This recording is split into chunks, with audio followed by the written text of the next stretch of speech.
ski dots, I can't really do that, but I'm thinking maybe if I have like little placards or something, and then I could say like, whoever's sitting in this orientation of seat, that's the person who's going to facilitate a role today or whatever. Do you also have cards on your desk, like playing cards? Mm-hmm. I'm wondering because there's some activities that we did at the beginning of the school year where we would be like, all the 5s are doing this, all the 4s are doing that, and maybe have a specific seat that student sits in and be like, I want you to sit in this seat today, or to be able to sit at board, but there's some other reason. Yeah. Yeah. I think strategic role giving. I think that's a good takeaway.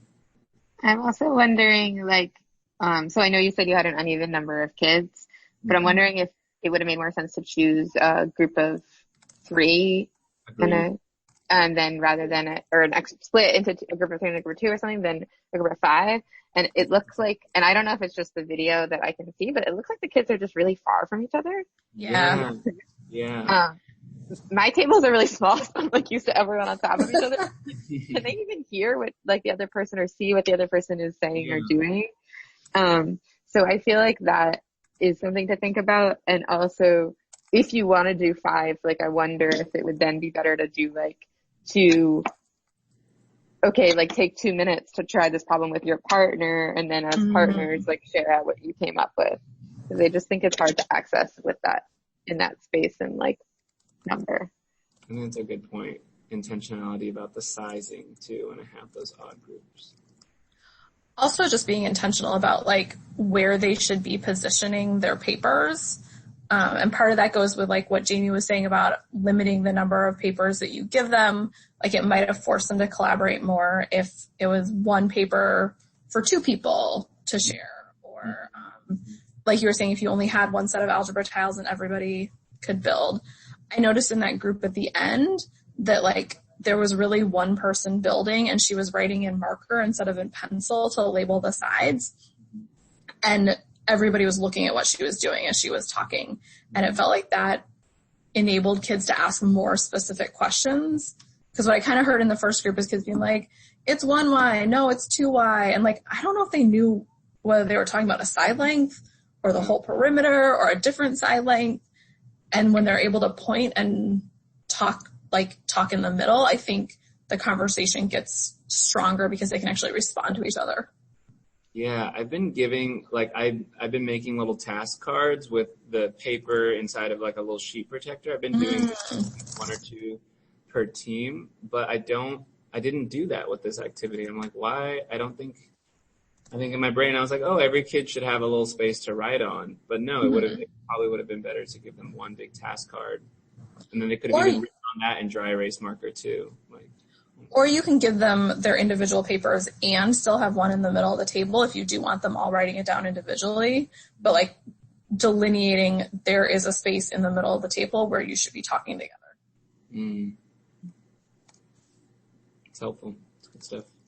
Thanks, guys. Is there other stuff? I have those. So actually, I don't think my classroom is as different from yours. I have those like race conversations happening in mine all the time. Also, I don't know that I have any answers, but interesting. Yeah.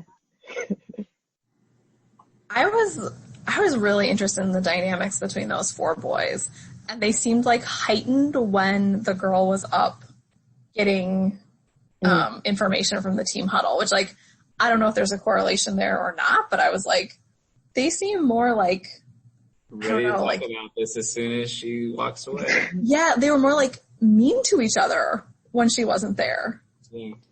Like Alex was such a sweetheart, and then he starts like making fun of Antonio's voice, and I was like, What are you doing, kid? Like you were so awesome 2 seconds ago. Yeah. So I was just very interested in those dynamics, and like I don't necessarily know what structures disrupt those kinds of things. I think like right now I'm forcing them to intermingle, and I'm forcing them to sit in random groups I'm also having, I do 1 day a week because we don't have an advisory period in this school.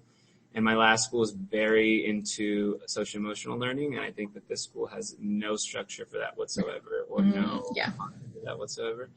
And so I've just been doing one day a week doing a circle in my class and talking about empathy and kind of expanding on that idea. But beyond that, like in the math class itself, I'm not sure how to manage it besides pulling kids aside and talking to them. But, you know.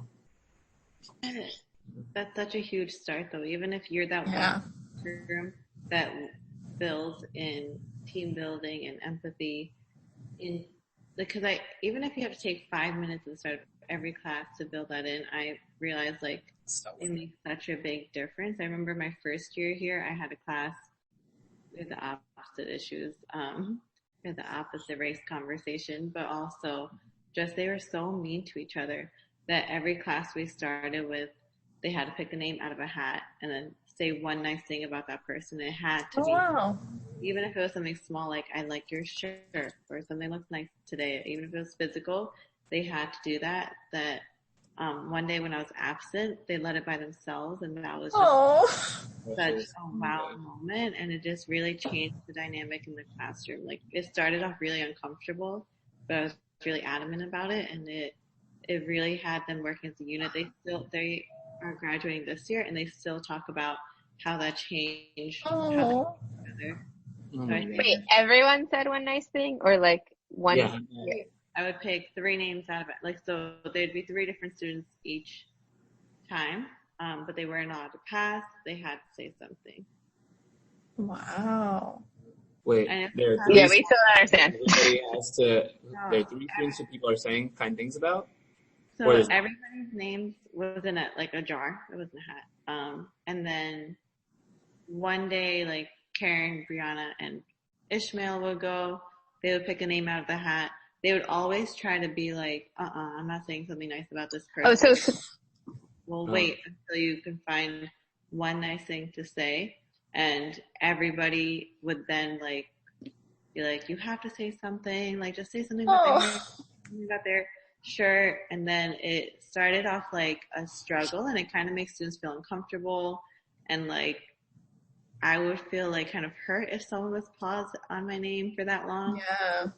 As the year went by, it became something that they wanted to do. It took a lot of days though to get it there, but I just stuck with it because I didn't know what to do. And it was something that took 5 minutes in the start of every class.